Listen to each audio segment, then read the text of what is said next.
Welcome to Keep the Faith Ministry News.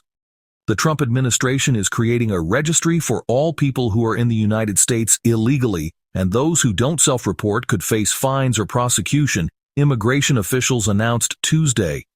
Everyone who is in the U.S. illegally must register, give fingerprints, and provide an address, the Department of Homeland Security said in a statement.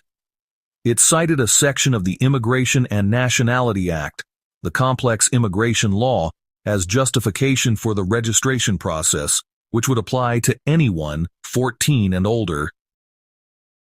The announcement comes as the administration seeks to make good on campaign promises to carry out mass deportations of people in the country illegally and seal the border to future asylum seekers.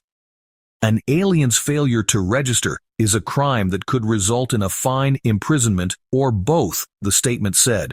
For decades, this law has been ignored. Not anymore. On its website, the U.S. Citizenship and Immigration Service said it would soon create a form and process for registration.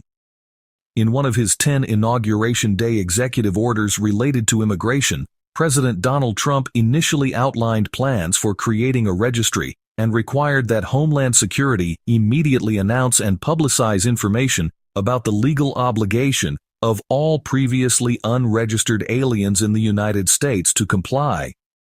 It was not immediately clear how many people living in the country illegally would voluntarily come forward and give the federal government information about who they are and where they're living. But failure to register would be considered a crime, and the administration has said its initial priority target for deportation is people who've committed crimes in the U.S. The National Immigration Law Center, an immigration advocacy group, said in a posting on its website before the Tuesday night announcement that the Alien Registration Act of 1940 is the only time the U.S. government carried out a comprehensive campaign to require all non-citizens to register. The organization said under that process, people had to go to their local post office to register, and the goal was to identify potential national security threats broadly characterized as communist or subversive. The group warned that the registry was meant to help find potential targets for deportation. Any attempt by the Trump administration to create a registration process for non-citizens previously unable to register would be used to identify and target people for detention and deportation, the organization said. While God's people should support law and order and not be understood to oppose legitimate laws, this immediately brings to mind the registration of the Jews during World War II in preparation for other, more serious measures against them. Keep in mind that they were Sabbath keepers.